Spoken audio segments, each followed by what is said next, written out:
love my intro music. I think that came out well. Episode 5, I think. We're at episode 5 of BlueTruth Rangers Talk with me, myself, and I, Brian Attard, powered by the Sports Box. Another episode talking Rangers with y'all. Obviously, a lot of fun. There's Anthony Morella telling me go Flyers, which are really relevant. Alec Cadell, welcome back to the show, my friend. Got a lot to talk about this evening, and today is the 1st of July. So usually this is the opening to free agency. Historically, July 1st is always the day that I take off of work and I sit here and I watch TSN and nothing happens for hours and then something does. And I just can't be at work because I need to know what's going on and need to watch that closely. So today marks the 2-year anniversary of this not happening. Because who the hell would want to go sign with the Islanders when you can sign with the Rangers for less money? So, memory for Frankie Borelli, who can eat a bag. Whoops. Still getting used to the technology there. Comments, let's see. Paul McCree, the only relevant team is Tampa. In a couple of weeks, that's actually good. A couple of days, really. That is going to be correct, as they appear primed to win their second consecutive back-to-back Stanley Cup championship, which is great. I mean, they're the best team in hockey. I don't think it's even close. Top to bottom, best roster. Mike, how are you?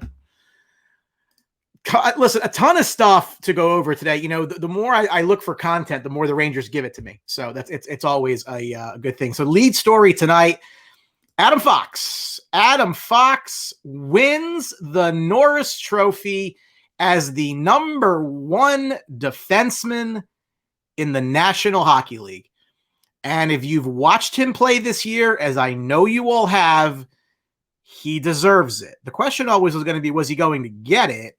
Because, again, these awards tend to be given to veterans. It's all about your reputation and things like that. And I thought Victor Hedman would have a legit shot at it simply based on that. I thought Cale Makar may also have won, but it's Adam Fox and becomes just the second defenseman in NHL history to win the Norris in their second season, the other being Bobby Orr. So there's definitely good company winning this award in your second year. Now, I'm not a big individual award guy. Frankly, I don't care. I mean, I'm happy for him that he won, but it doesn't really do anything, from a team standpoint. I mean, it's nice, but it is what it is. Brian Daly from A2D. What's up, man? How are you? He absolutely is an absolute stud. And the fact that the Rangers were able to get him for 2 second-round picks, which we'll talk about, one of the coups in hockey history. And I agree. I thought it would be Makar. I thought it would be Makar simply because of how good Colorado was during the regular season. President's Trophy, he was a big reason for it. I thought they would lean his way, and that the fact that the Rangers didn't get in, would hurt Fox's chances here, but they really didn't. And that was a surprise, but it was nice that Brian Leach was the one that was giving the award out. I don't know if that was a tell or not, but I don't know if that was planned that way or not. Alec, shocked he won. I'm sure for sure Hedman's rep would carry the day. And I agree. And listen, Cale Makar was second in voting. Hedman was third. Fox was second in the league in points by a defenseman, first in assists. He had a phenomenal year. Yeah, they didn't make the playoffs. They will this year. It is what it is. I don't think you can really be too upset about that. But, I look at him and I look at his story, and in every sense that we as Rangers fans can imagine, Adam Fox is what Kevin Shattenkirk was supposed to be. The story of the player who grew up as a Rangers fan, wanted to play for the Rangers any which way. He wanted to get to the Rangers and play and be an offensive juggernaut. And that's kind of how we were sold Kevin Shattenkirk. Now, that didn't work out for a variety of reasons. I don't think entirely Shattenkirk's fault. I think that when you make a free agent signing like that and then go into rebuild a few months later, the timing just wasn't right. It is what it is, and he was bought out because there were just too many right side defensemen. So it's understandable why it happened that way. But the story, he's just us, right? He's just one of us that had the God-given talent to do something with it. And it's just a great story. There's no way. And for him to be a Ranger winning this award is great. And he is by far the single most important player for this team moving forward. And there are a lot of important players and a lot of highly drafted talent, a lot of very expensive people on this team. I would challenge anyone to say that Adam Fox is not the single most important New York Ranger moving forward. Because when you look at the teams that win, you look at a Tampa Bay with a guy like Hedman, you look at a team like Colorado with a guy like McCarr winning the President's Trophy, you need that elite number one guy. And a lot of teams think they have the number one guy. They actually don't have anything close to a number one guy. So happy for him. He deserves it. Don't get me wrong. I mean, I think they got it right. But it might not be the best thing for the team that he won the Norris Trophy. And you can say to yourself, well, Brian, like, why is Adam Fox winning the Norris Trophy a bad thing? Well, it's actually very simple, and that's the salary cap. So, look, Adam Fox is not going to leave New York. You know, there are people who, oh, he's going to want money, he's going to go sign. Do you really think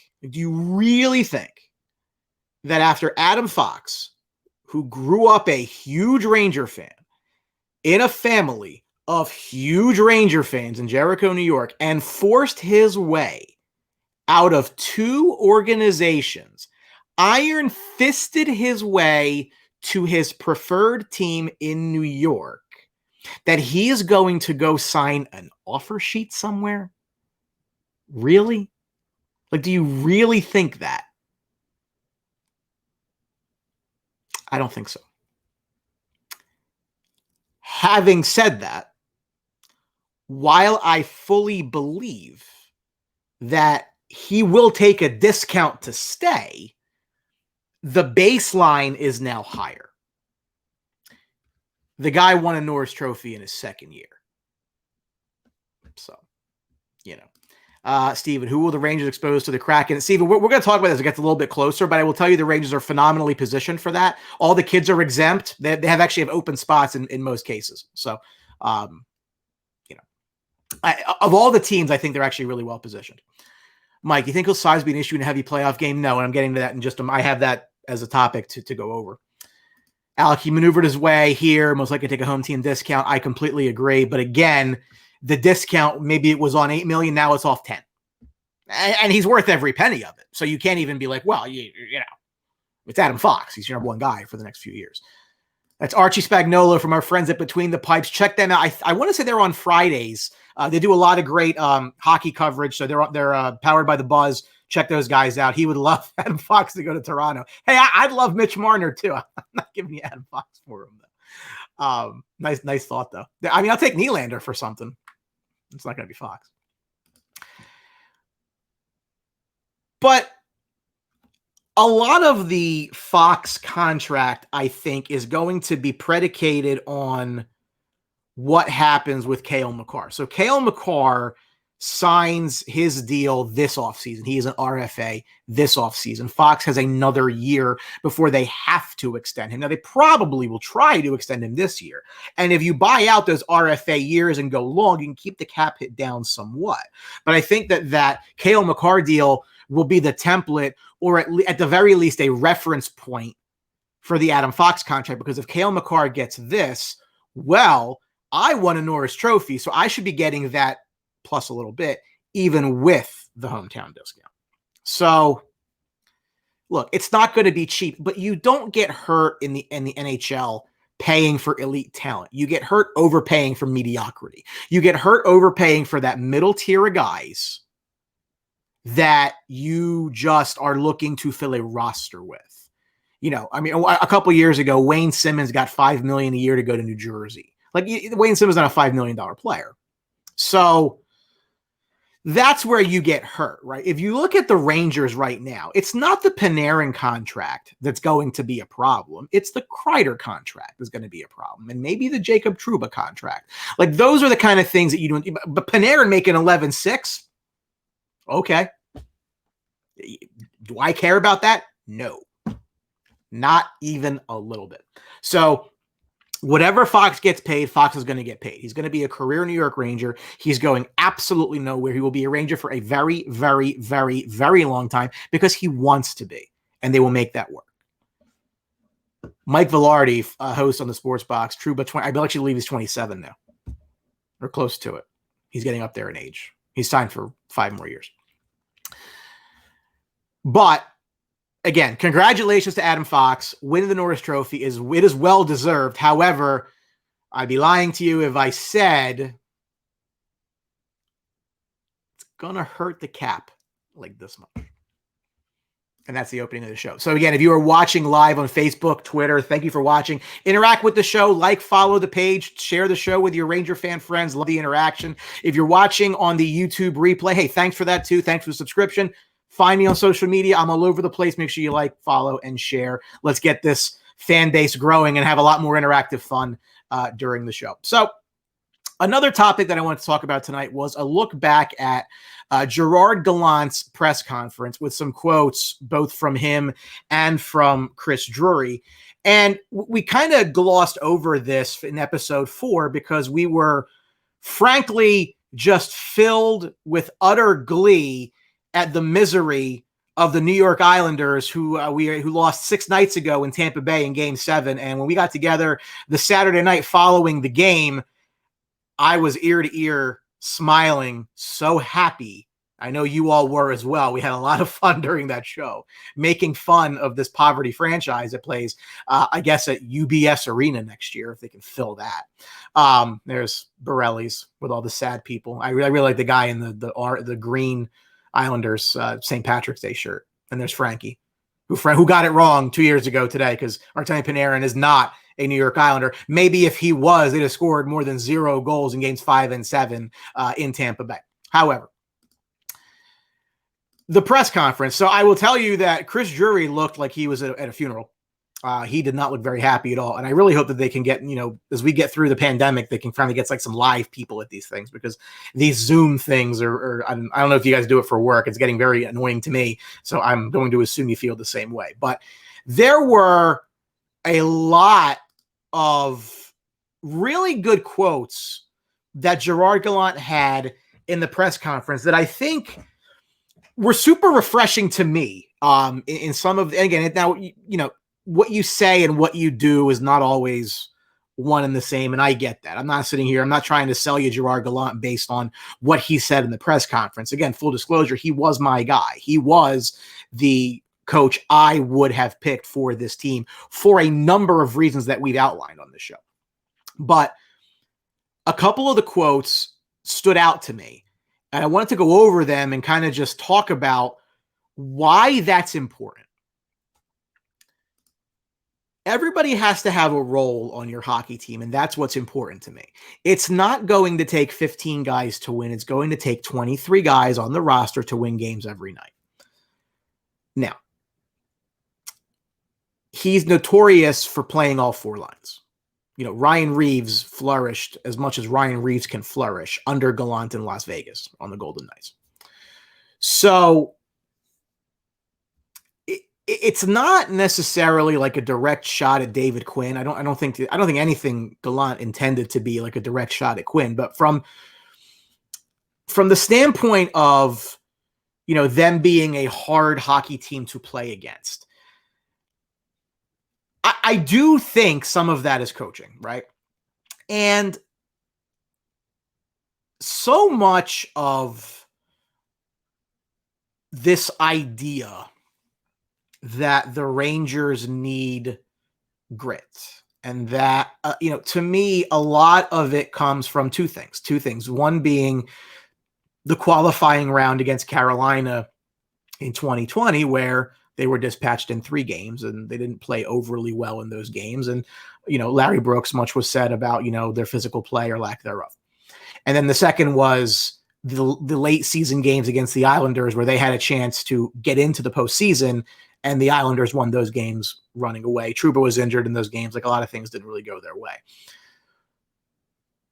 But I guess the question is, how much of this perceived need for grit is coming from the idea that it was from coaching, that it was from David Quinn.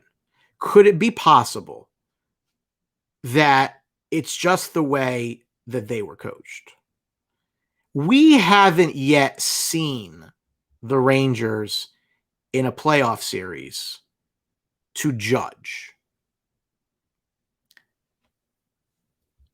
We don't know what they're going to do. A, we don't know what the coaching change does. But B, we're assuming that what we see on the ice in the regular season, the razzle-dazzle, the east-west, like all of the fancy plays, which I love, by the way, and Tampa does them too. But we assume that that's what's going to translate to the playoffs. And so many of these teams that made the playoffs play a different way in the playoffs. So,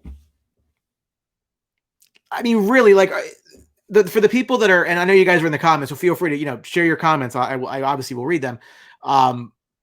This idea that they have to, like, start blowing up the roster and getting gritty players, I just don't know that that's real life. You may be able to get some fourth line guys. I am not opposed to that, but there aren't really that many open spots. We'll talk about that on today's show. But I would like to see this group under more competent coaching.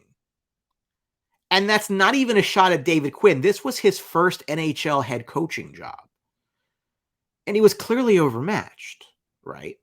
So before we start saying, well, we need to go out and get ourselves a Casey Cizikas. We need to go out and get ourselves a Ryan Reeves. We need to go out and get ourselves a Tom Wilson, which you're not going to do. I want to see them with a different coach and ideally in a postseason setting before I'm going to sit here and say, well, this group can't do this in the postseason.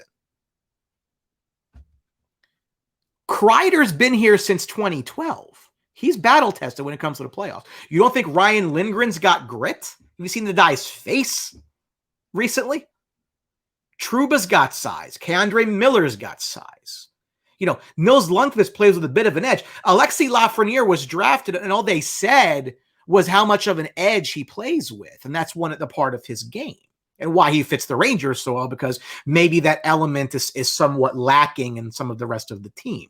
But do you really want Artemi Panarin going out there and cross-checking and getting into scrums? Probably not. Will they go find some fourth-line guys? Yeah, probably. I mean, I think there's a semi-bit of a mandate from ownership when it comes to that, but let's not pretend they're going to disassemble this roster. And Larry Brooks wrote about it recently after we've been talking about it on this show for weeks. There is think of who are you getting rid of? I feel as though I'm a broken record with this question, but it keeps coming up because I keep seeing in Facebook groups and social media and Twitter about, the Rangers need this, the Rangers need that. And again, who are you going to replace? You are not going out there and getting a left wing. I don't care who the left wing is. I don't care if it's the reincarnation of Wayne Gretzky. You have nowhere to play them. Because you have Lafreniere, who you just drafted first overall, Artemi Panarin, who signed forever, and Kreider has no movement. That's your left wings. So you can't go out there in the free agent market or even in the trade market and go get a left wing. Hey, Gabe Landeskog is a free agent. He's not coming to New York. There's nowhere for him to play. And then you flip over to the right-hand side, and you have youth galore between Kakko, Buchnevich, and Kravtsov. So if you go and get yourself a right wing, who do you move? People say, well, Kravtsov can play center. Okay. Where do you stick Philip Hedl? Are you ready to give up on a 21-year-old Philip Hedl just yet? I'm not. I don't think we've seen enough yet. Again, I want to see what these kids can do under different coaching before I start making wholesale changes to this roster. And Brooks said it best. He said, for a team that was out of the playoffs last year, they really don't have a lot of movement to make. No, they don't, because a lot of what the improvement of the roster is going to come from the maturity of the youth. And that's another thing we didn't bring up when it comes to this grit. Like, you got 18, 19, 20-year-olds that are out there. this is, I mean, they're still getting their feet wet in the professional game. You want them to go out there and start getting into fights with people? I mean, come on. I mean, like, I want to see them in a setting where the grit matters before I say they need the grit. Could they use some? Sure. Are they going to get some? Maybe. Probably, because they have some cap space and an owner who's, you know, nuts and crazy. Alex is 100% soft was on Quinn. I agree. His debate coach looks good, trickled down to a form of polite team. Yeah. Mike Epstein, Butch due for an increase. You think it's worth to pay him or shop him? Here's what I'll say about that. A, you sign him. B, don't you dare give him a no trade. Because I don't think, so he's the top line right wing. I don't think Kakko's there yet, and Kravtsov's not there yet, but they may be eventually. And if you need to then move somebody late, remember, dude, Buchnevich is only 25. Like, we forget how young he is because we feel how old he is. But he would then be the guy, if Kakko and Kravtsov pan out, he may be the guy to go to find the money to keep them. So I don't think they're in a position right now to be trading Pavel Buchnevich coming off a career year, but he is absolutely the number one right wing right now, which is why he deserves a deal. 5.5, 6 million. I think that's fine. I think you can use like right below the Kreider deal as a baseline. But I'm not, if I'm the Rangers, I'm not in sell mode here. And that's a sell type of thing. So I would give him money. I would keep him, but I wouldn't give him a no trade clause because you have to have the flexibility to move him later if your wings pan out, because they don't have the flexibility of Chris Kreider. And if they knew that they were getting Lafreniere, they don't draft Chris Kreider. I mean, they don't sign Chris Kreider. They trade Chris Kreider. But you don't know that. It's revisionist history. Everything's, 2020, Monday morning quarterback. But now they have their left wing, which again is why we can talk about, oh, we would love this player. Where are you going to put him? Like, this is the team that you've built. So there isn't that much room to make moves. James loves Booch. Great year, right? What a year he had. You gonna sell now? I wouldn't. I mean, I'd love to hear from you guys. I would not. Gerard Gallant, you give them the opportunity and hopefully they take advantage of the opportunity and the ice time. I don't think young players should sit on the fourth line. Of everything that Gallant said, this was super key to me. This was the best thing that I could have heard him say. Kaapo Kakko, in his rookie season, played a lot on the fourth line with garbage. And then Fost played with Panarin. Did Panarin request that? Maybe. He's not absolved. But that's where David Quinn had Kaapo Kakko. And then we read all of these things about how, Kakko's one of the worst rated, if not the worst rated forward in the advanced stats in the NHL. Well, yeah, because his game is not suited to a fourth line role. So was that the best for Kakko's development? Clearly not. And it's rational why he was so bad in his rookie year. And when he was moved to the middle six this year, second line, third line, got a chance to play with Strome and Panarin at times, with Hedl and either winger, Kreider or Lafreniere at times, looked a hell of a lot better. Maybe didn't translate to the score sheet just yet, but boy, he was very noticeable this year. And his defensive play was top-notch. Kravtsov came in and was playing on the fourth line with guys who, frankly, don't have a lot of offensive talent. And why? Is that what is best for Kravtsov's development? Clearly not. And in order to put Kravtsov on the fourth line, they put Kakko on the third line and put Colin Blackwell on Strome's right wing. For a team that is looking to develop their youth, why in the blue hell do you have your prized youth on the fourth line for a guy that you signed for nothing? Why?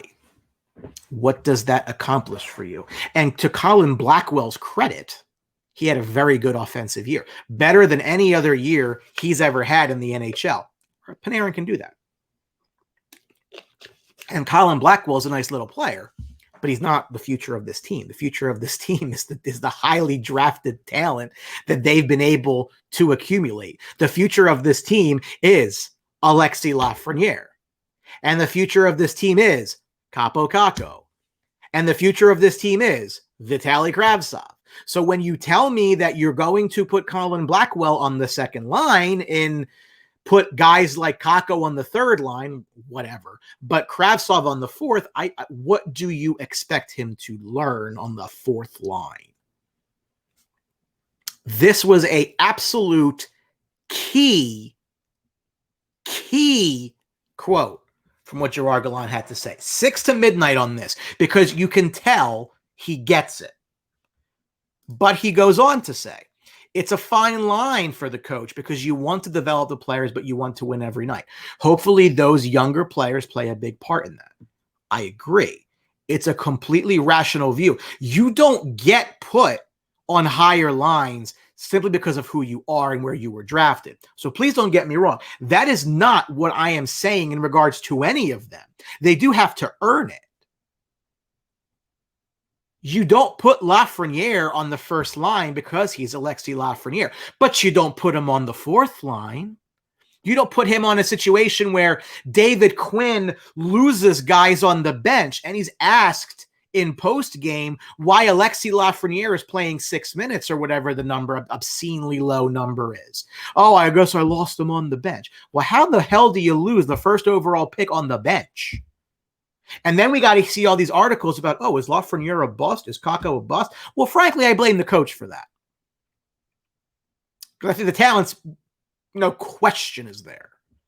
Which is why I want to see what Gerard Gallant can do with it. Because David Quinn was always a placeholder. He was always the transitional coach to when this team was ready to take the next step. And that next step, I think, is going to be this season. Remember, Gerard Gallant did wonders for Alexander Barkov and Jonathan Huberdeau and Aaron Ekblad, the foundational pieces of the Florida Panthers when he was there. And they haven't really been good since he's left until this year. It took them all that time to get back to the postseason after Gallant left. So that makes me think, well, maybe this guy knows what the hell he's doing. But I'm happy with the hire. I'm happy with what he is saying. He is saying all the right things, which for right now is all that he can do. So check the boxes. I'm very happy with where that is. James, fourth line needs a makeover. Yeah, but when we talk about the fourth line, Morgan Barron is a big body, young kid. If the top nine's the top nine, then Barron's on the fourth line already. Like you are continuing to graduate talent. Eileen, how are you? Kakko's the man. Mike Epstein, no power play time for the kids. Absolutely. And part of that's because now, again, you do have your top 5 forwards who are going to monopolize a lot of that power play time, and I get it. But you are you trying to win, or are you trying to get the most out of your kids to get them to the next level? Again, these are things. David Quinn was just so overmatched dealing with veteran stars. And a lot of the stuff coming out after the fact now, lends itself to that. But they should have seen more situational hockey. Get them exposed to it. So, yeah. James, no need to blame the coach here. It was a throwaway year. They did as well as they were ever going to do. No, I'm not saying that. What I'm saying is I disagree with the logic of putting Vitaly Kravtsov on the fourth line at to promote Colin Blackwell. I disagree with the idea of putting Jesper Fast on the second line at the expense of Kaapo Kakko.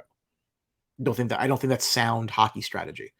I don't think that that's the most efficient way to groom your younger players, is to drop them on the fourth line and then lose them on the bench and then make excuses for it later. So I'm not piling on David Quinn. David Quinn did what he could do, but he was a college coach. So it made sense that once they got to this point, that they made a coaching change. And the coaching change, I think, was going to happen regardless of what happened with JD and Jeff Gordon. So, au revoir, David Quinn. I'm not really going to miss you too much.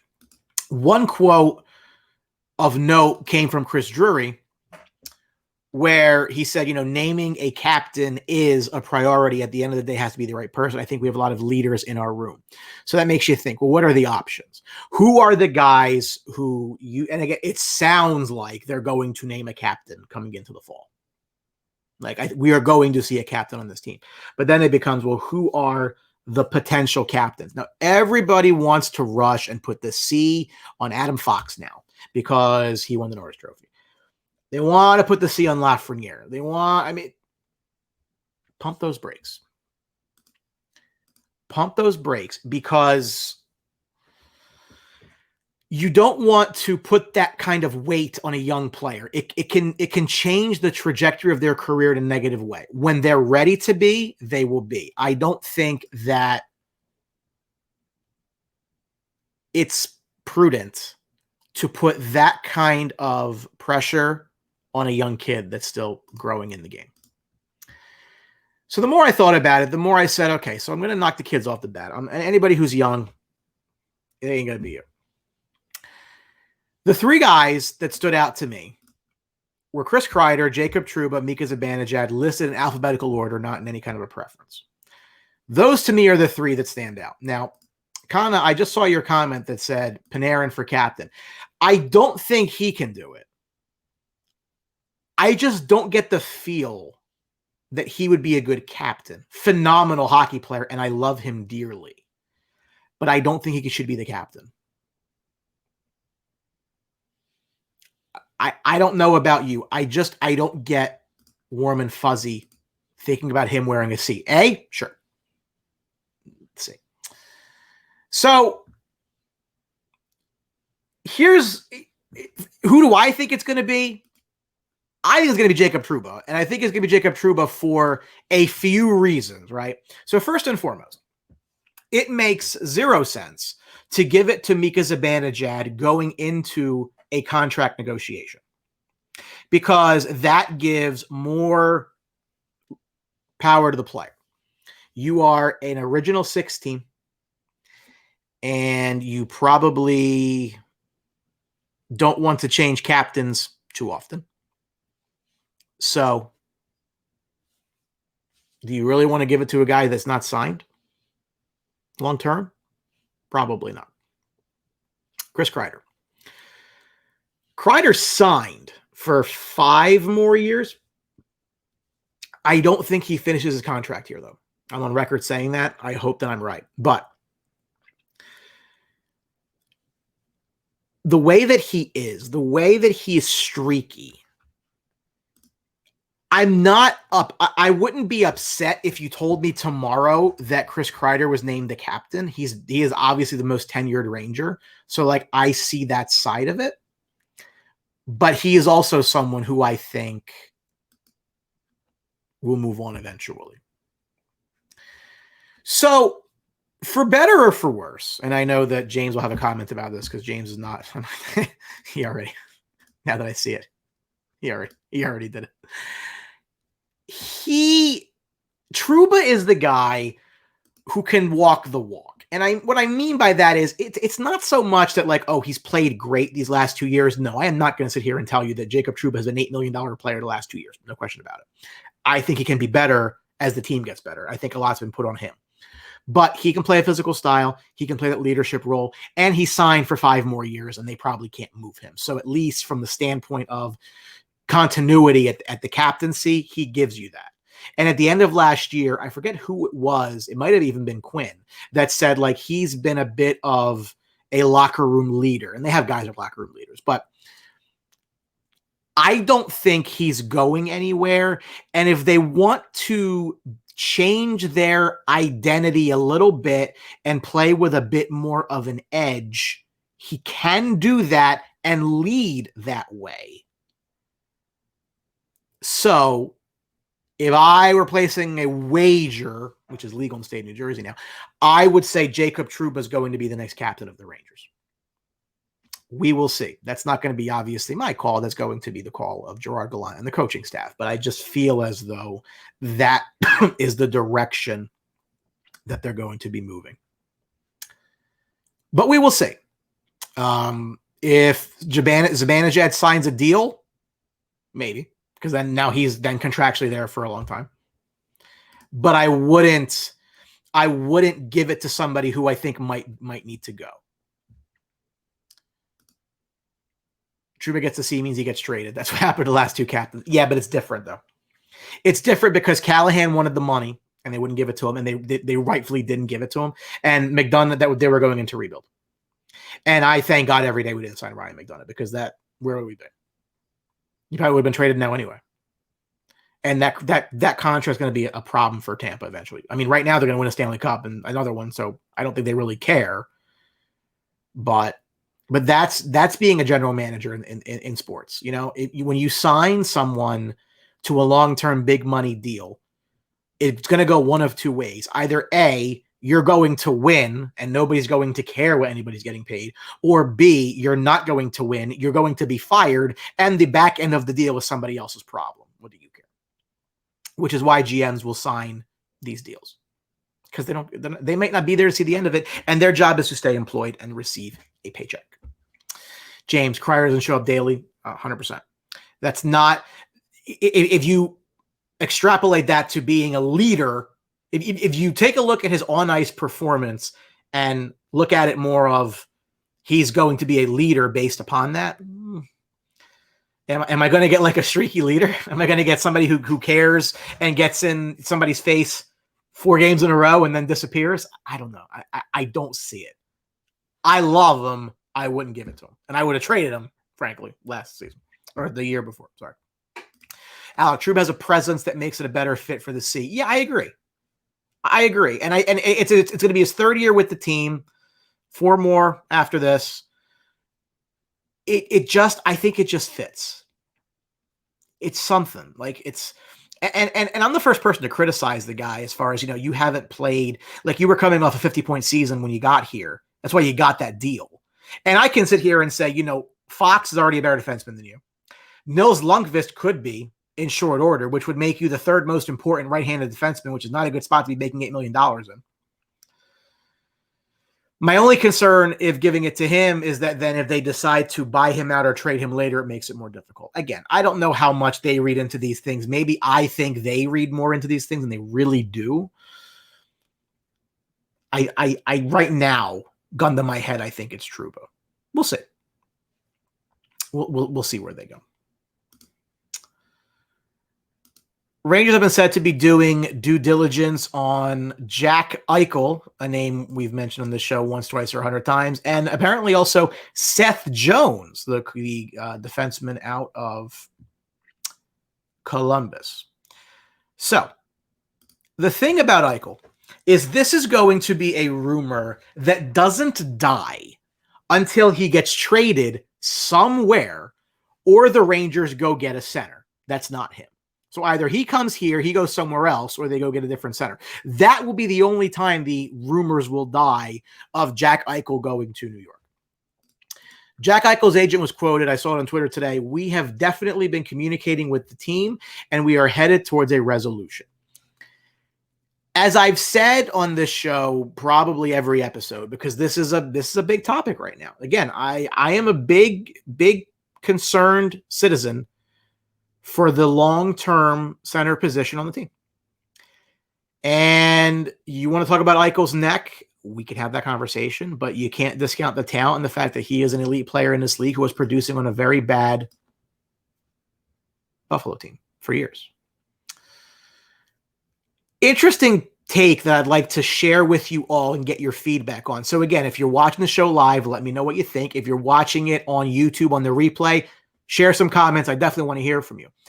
If I'm Buffalo and I'm serious about moving on from this player and I want to maximize the return that I would get, I would eat cap space. The Buffalo Sabres are never, and the Rock means ever, going to be a cap team. They're not going to spend to the cap. They're just not. They are short on talent, but one thing they have is cap space. And if I were them, I would maximize it. And to be frank, I'd be willing to give up quite a bit more for Jack Eichel at $5 million a year than at 10. That changes everything. One of the biggest concerns about getting Eichel is the $10 million a year price tag. Not that he may not be worth it. We can talk about that, and that may be your opinion, and then that's fine. We may disagree. But you'd definitely take him for 5, pending the price. And you'd be willing to pay more to get him at $5 million. Cap space has a value. So when I said a couple of weeks ago, Strome, Kravtsov, Zach Jones, and a 1, I'll add another 1. I'll add another prospect to that. You want 5 pieces? I'll do that. Because I'd be getting Jack Eichel for $5 million.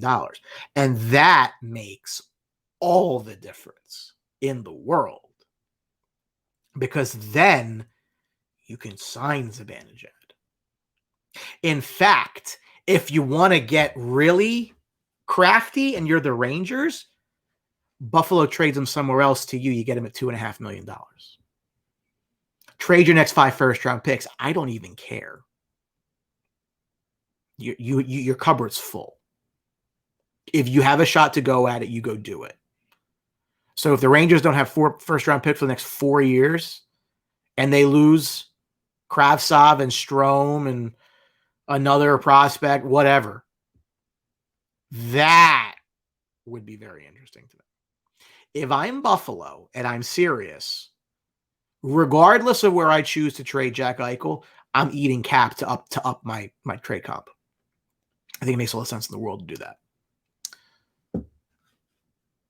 Connor said, would rather Rangers get Reinhart over Eichel, put him on the second line, lower cost, less risk. Yes, but again, if you're coming, Eichel's a far superior player to Reinhart. And look at what Taylor Hall did once he got the hell out of Buffalo.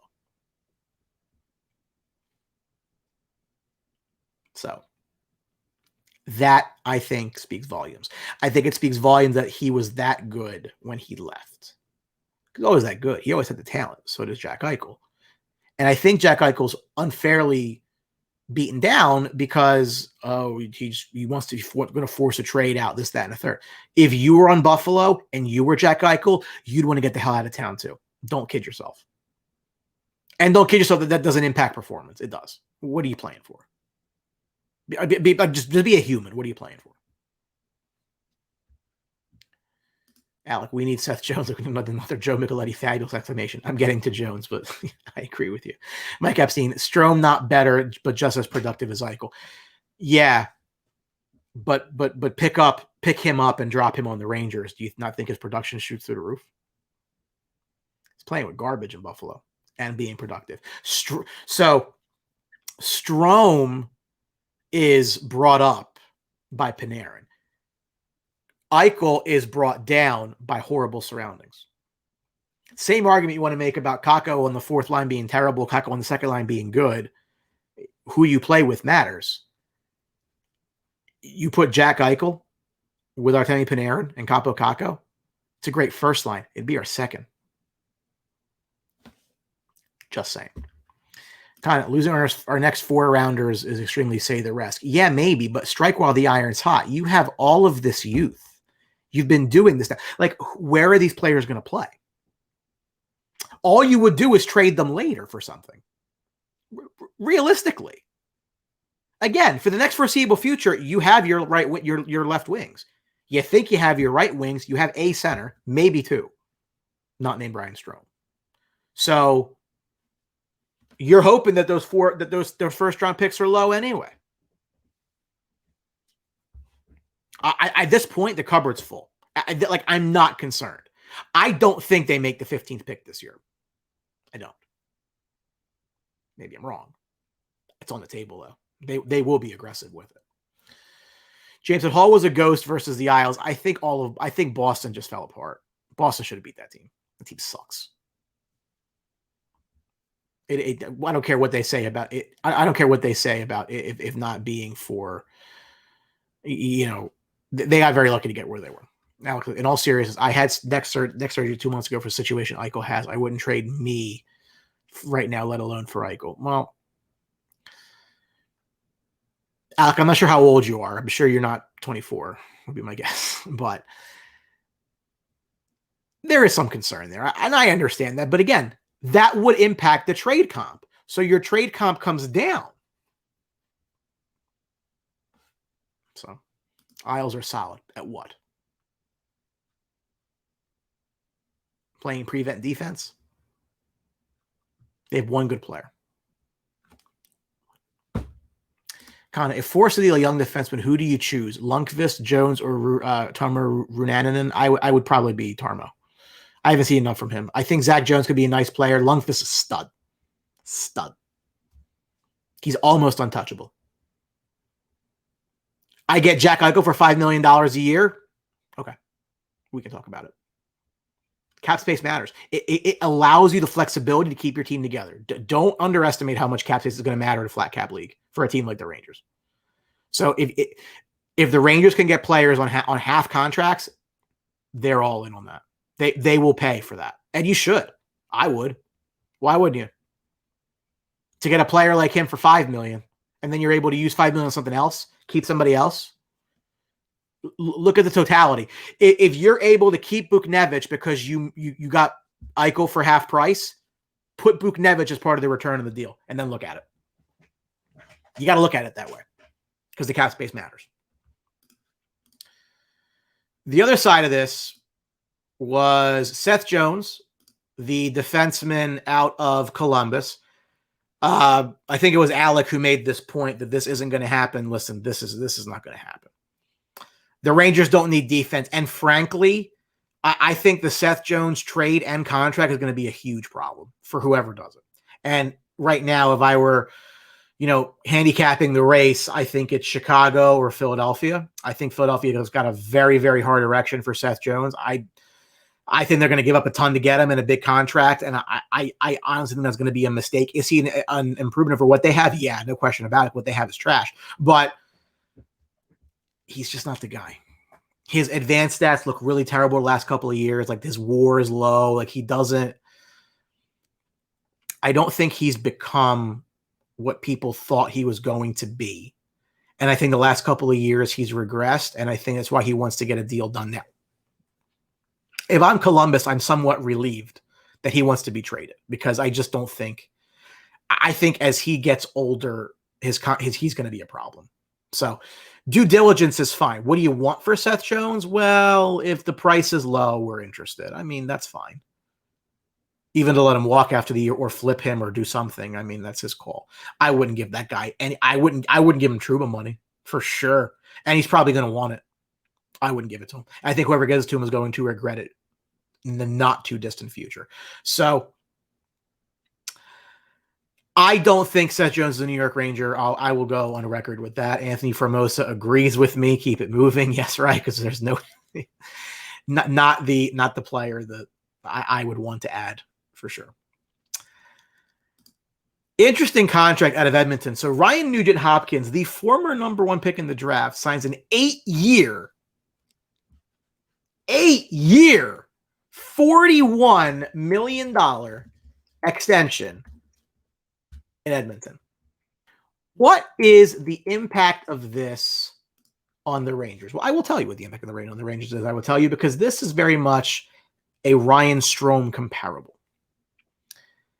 Nugent-Hopkins is 28 years old. He's coming off 16 goals, 19 assists in 52 games this year. Part of the reason that Edmonton can't get out of their own way is, yes, they had a lot of first-round picks, but really only like one of them panned out. That's all it was. Traded away Taylor Hall. Nail Yakupov, huge bomb. And I guess Nugent-Hopkins was the second rank out of those. Not a superstar player. But it's interesting because he's a year older than Strome. Signs his big, long extension. The $5 million a year is interesting. But again, the back end of that deal is going to be a problem. So here's what I will ask you all in the chat and in the YouTube comments. Would you sign Ryan Strome to that deal? If you woke up tomorrow and Ryan Strome was signed to an 8-year, $41 million extension, how would you feel? James says, great contract for Edmonton. AAV, yeah. I'm fine with the AAV for the player. 8 years, though? I mean, he's 28, right? So now we sign until he's 36. The last couple of years of that deal are not going to be pretty. But like I said, GMs will sign a long-term deal because either they win and nobody cares or they lose and they're fired. And somebody else's problem. Very much, to me, similarly. Again, the money's not going to kill you. And the cap will be higher at the back end of the deal. No question about it. Keeps the AAV down. But 8 years, though. 8 years for him. Billy Sapp says no. Anthony Ramos says no. James says no Strome. Nugent-Hopkins kind of on top of McDavid, Draisaitl kind of cap hell for the Oilers. Rangers dumped a lot of cap. Don't make the same mistake and could get a better second or third line center for a contract like that. He's not a bad player. I think for him, it was the overall number was the security. Whatever. I don't want Strome signed to an 8-year deal. I don't care what. It just feels like he's not long for the team. Like it just feels like he's been a player. Now, I don't think they view him as a long-term solution. If they do, I mean, he's not going to come cheap. You'd have to think that's a $7 million a year deal.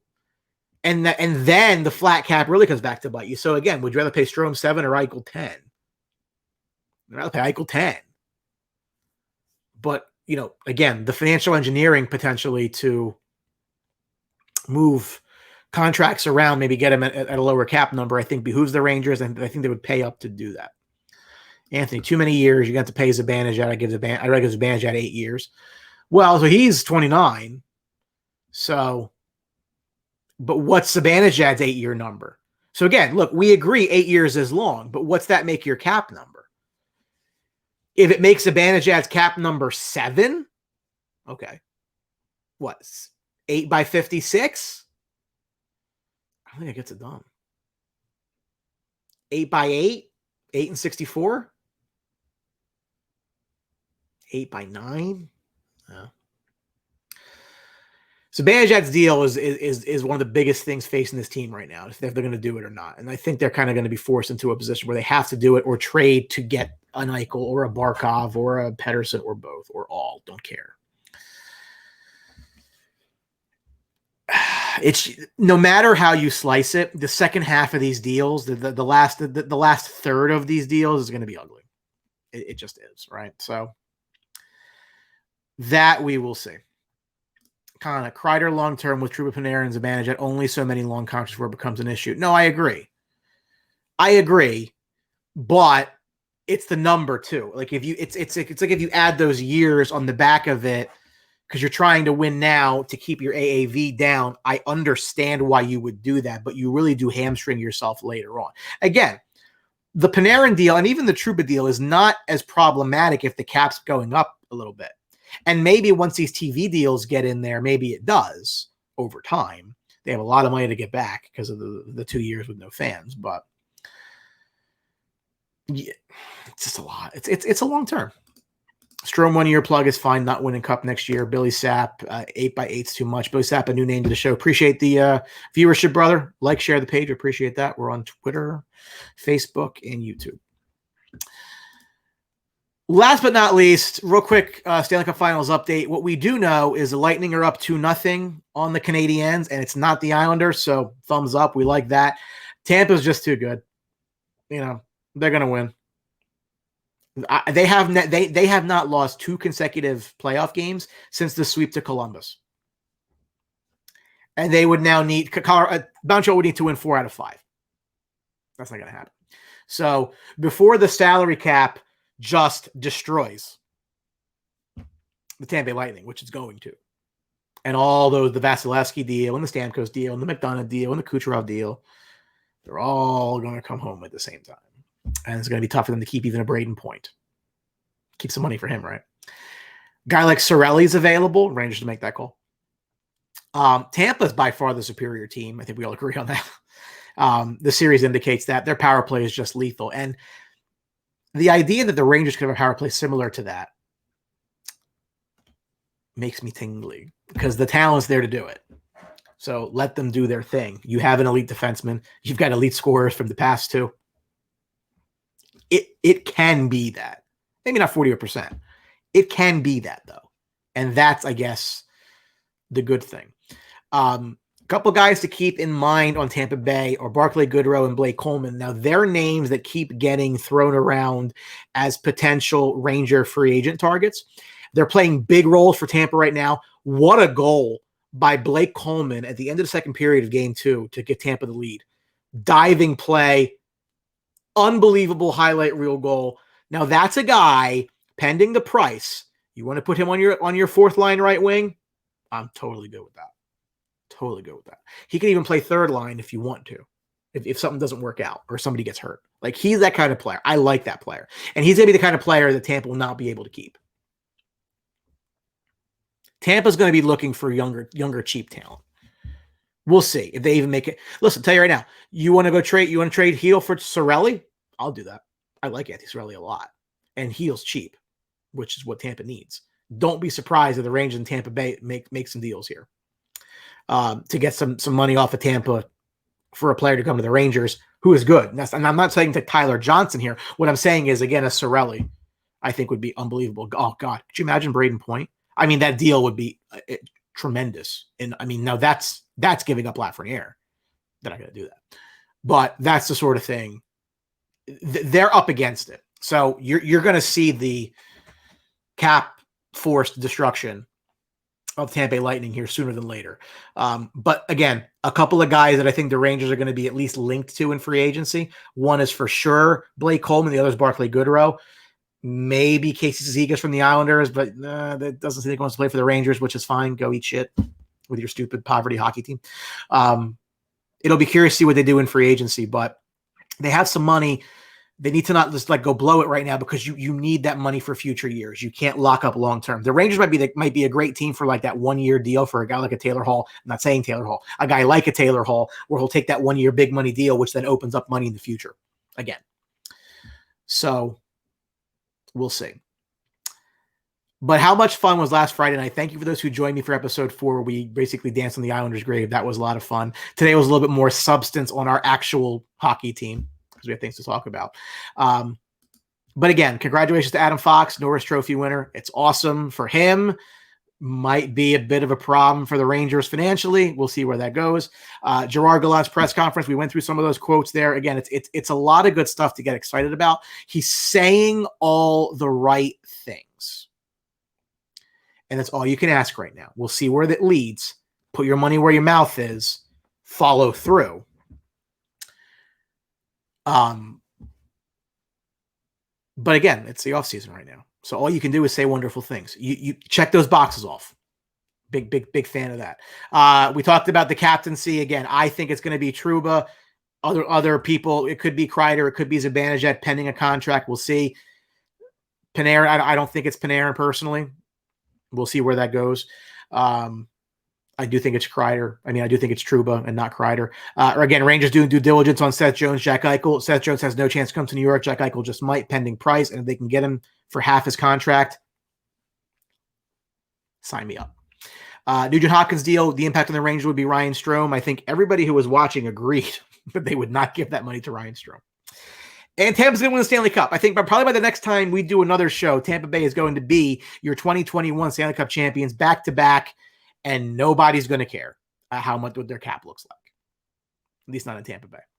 No one's going to care that the roster gets disassembled. You know what? The Rangers are going to win 2 Stanley Cups, and everybody else they're going to destroy the team after that. Sign me up twice. Get me a championship. I don't care how you get there. 10 years of hell after that? Don't care. Not even a little bit. Give me the championship. That's what's most important. What happened with Buchnevich? He gets signed with without a no trade clause, and then might get moved in the future. Kind of don't break the bank on free agency. Save it for a year when the cap goes up. Well, what I mean by that though is they could do a 1-year deal because they have short-term cap space. They're going to need that cap space available for when Lafreniere needs a deal, when Kakko needs a deal, when Kravtsov needs a deal, Igor now needs a deal, Fox is going to need a deal. All these kids that you've now cultivated are going to need deals. So don't give that money away. But if you have money now to do a shorter term deal, I think the Rangers are all in on that. If they have a place to put the player, because the top 9 is mostly set and there's not that many spots available on the fourth line either. Morgan Barron's going to be a player. So is Kevin Rooney still going to be on the team? Is Colin Blackwell still on the team? Who ends up going to Seattle? We'll probably talk about that coming up in the next couple of weeks. It's a refresher on where we stand from the expansion draft. It's going to start coming quick here, guys. Again, today's the normal start of free agency. So once these finals are done and Tony DeAngelo gets bought out, which he will, they start figuring things out. And there'll be a lot to talk about. They're going to be aggressive. I don't think they make the 15th pick, personally. We will see. We'll be talking about it ad nauseum. We will see what they do. I don't think that they make it. My personal opinion. So that is tonight's episode of Blue Truth, episode 5. Again, thank you for the Facebook and Twitter crowd for watching live, for your comments and your interaction. If you're watching on YouTube on replay, feel free to share your comments. I love reading them, interacting with you as well. If you want to catch us live again, feel free to follow us on Facebook and on Twitter. And then also the replay is available on YouTube if you want to watch it back. I tend to watch myself back because I love hearing myself talk because I agree with everything that I say. But again, thank you for the interaction. And I'm not sure if we'll be back this Thursday, but again, follow us on the page and the Twitter. I always post there when we're going to be doing a show just so everybody can, if they'd like to, schedule time. Actually, I had a couple of messages come in asking me if the show was going to be on tonight. So I appreciate that. That means that you care, and that means the world to me. So it's awesome. But again, thank you for watching tonight's episode of Blue Truth. And we will see you for episode 6, not too distant future. Let's go Rangers.